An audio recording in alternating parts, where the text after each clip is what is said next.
In the previous lesson, you witnessed my foolish endeavor to propose to a woman that I had just met. But it wasn't all bad. In this lesson, we'll learn about the importance of finding your target audience. Some people call this your customer avatar or the perfect customer, but your target audience is pretty simple. Who are you making content for? And how does this change when you post, where you post, what you post, and how you post? We'll cover all of that in this lesson. You see, when our example bachelor, me, was looking for a wife, notice that he knew exactly what he wanted. He wanted a sports fan who liked being around people that was around his age. So what did he do? He went to a sports bar on Super Bowl weekend.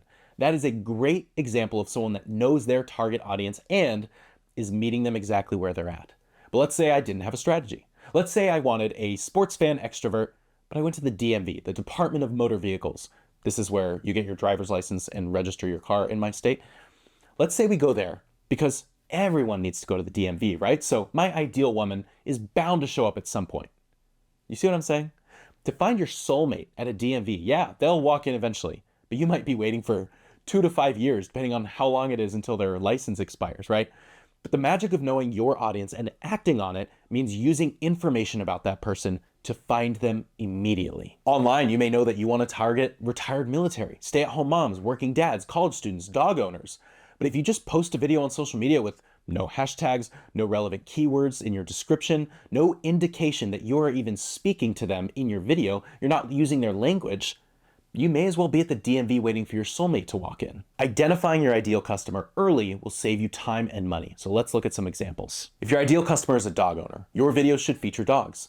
Teach people about raising dogs. You should do your research on which dog-related hashtags are trending. You should contribute to forums for dog owners. Be a guest host on podcasts for dog owners. Comment on other accounts, other videos that are directed at dog owners. And you should look up local dog training classes and see if you can connect with the students or host an event at a dog park. If your audience is younger, you should learn TikTok and Snapchat inside and out. If your audience is older, learn Facebook and Instagram inside and out. If you're trying to target people in Houston, Texas, you need to set the location of your social media post to Houston, Texas. Does that make sense? Okay, let's get a little more specific. Let's say you sell a course on helping tired working fathers become financially free and provide for their families by working from home through digital marketing. There's more examples, but let's start with this one. I can speak to this because this was my target audience. It's not enough to just say that sentence at the beginning of the video. You need to think about what will get their attention. In your video, you need to speak about things like how hard it was for you to work your 8 to 6 and miss your children grow up. Talk about how hard it is seeing your wife sacrifice all of herself to raise these kids on their own during the hardest hours of the day. Then you could talk about how free you felt when you finally got to take your daughter to swim or soccer. And this one's real, right? Like I'm the assistant coach for my son's t-ball team as of a week ago.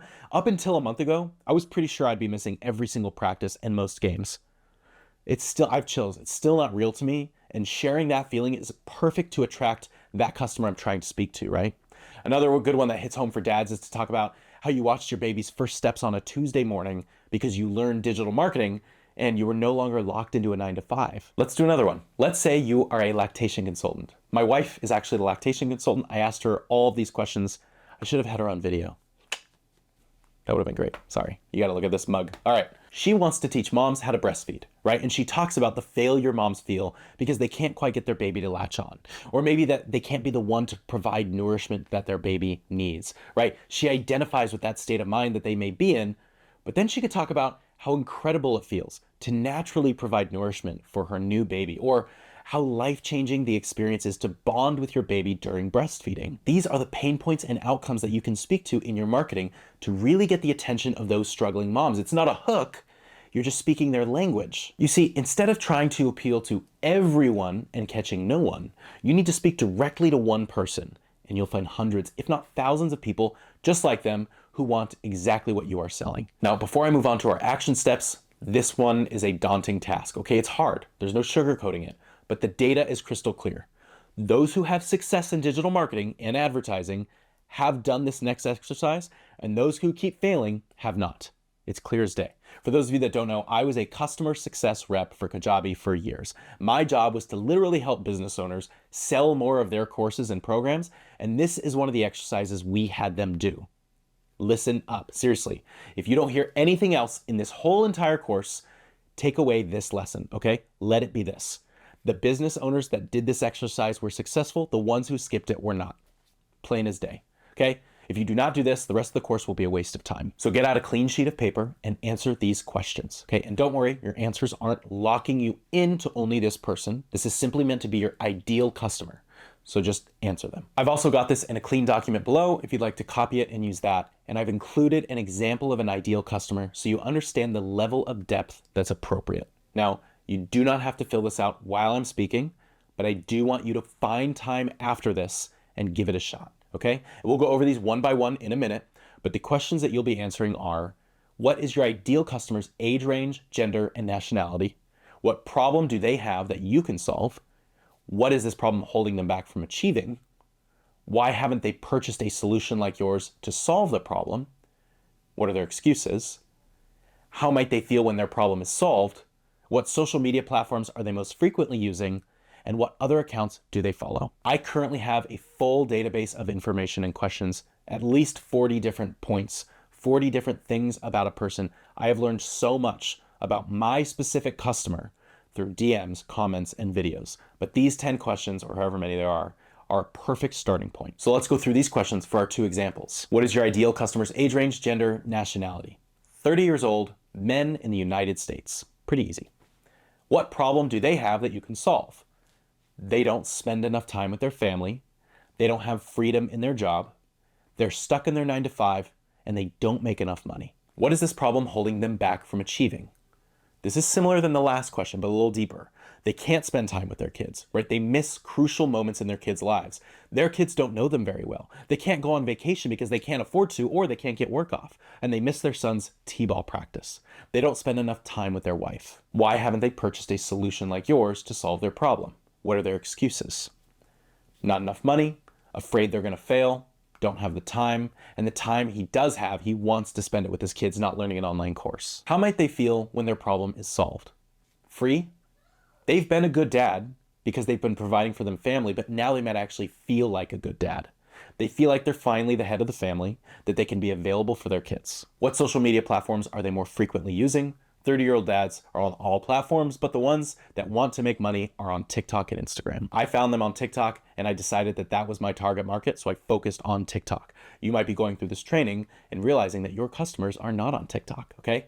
Maybe you realize that they're all on Twitter. So you better be making this video content I'm teaching and posting it on Twitter. Oh, and you could also repurpose text versions as tweets. And you could throw this on Instagram and YouTube as well, okay? If you find that they're all on YouTube, make shorts. Instagram, make reels. All that. What other accounts do they follow? Okay, let's step away from our example for 1 minute. Let's say I knew exactly who I wanted my ideal customer to be. Let's say I was in the sports niche and I was identifying people who were sports fans and I wanted to grab their attention. I would really want to look at the accounts that they follow in that niche to see what type of content they like consuming. Are they channels dedicated to highlight reels? Is it rough videos of other dudes giving opinions on podcasts? Like, what do they like to consume? And then I'd let that inform my content, right? It's good advice for any niche, but when I did this, I found an actual person, looked at who he was following, and I found 2 specific creators that he liked a lot of their posts, right? And this was the first time I had seen them, and wow, like it captivated him. No wonder it captivated me. So I let those styles inform my content. So what I mostly mean is, right, find out who they're following in their niche and let that content inform your content style. All right, let's try this out with our lactation consultant, right? Now, if you didn't know, my wife is a lactation consultant and this was her first draft, okay? When we learned digital marketing for her business, we were challenged to do this on the spot. So this is what she came up with in, I think, under 10 minutes. What is your ideal customer's age range, gender, nationality? Hers were young mom, 20 to 35, American.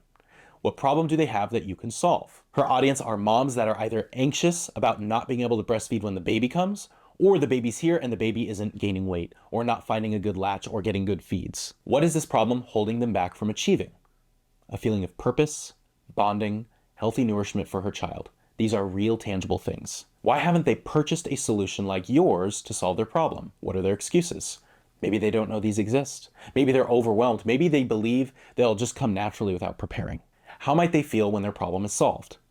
They'll feel peace and confidence. What social media platforms are they most frequently using? Instagram. And what other accounts do they follow? My wife said, mommy influencers with B-roll of families or talking about parenting hacks. Brilliant. That took her 10 minutes. And it's not perfect, it's not fully fleshed out, but in 10 minutes, she now has pain points, fears, motivations, other accounts to get inspiration from, and so much more of a foundation to start creating content with. These questions will help you start to map out your ideal customer. And from there, it's up to you to get as specific as you can about this person so that when you make content, you are making it for someone, not everyone. Because when you look for your perfect person, you don't want to be waiting in a DMV, okay? You want to be right in the palm of their hands, speaking so clearly to where they are and who they are in that moment that they stop scrolling and listen. You want to be in the exact place your customer is at the exact time they are there, speaking the exact words they need to hear. Now, this is just the first step, an introduction into something we call search engine optimization, okay, or SEO. But we'll save that for a much more advanced training, okay? Use the template below to get started, and even if you think you aren't ready, I want you to go through the motions of doing this exercise. Remember, if you do not do this, I don't think you will be successful. Do this and give yourself the best chance at succeeding, because later in the course, when we start to learn about messaging and writing scripts, you're going to need this. You're going to need to refer back to this exercise, okay? Now, in the next lesson, we'll bring it all together and form a solid plan on how we're getting started. See you there.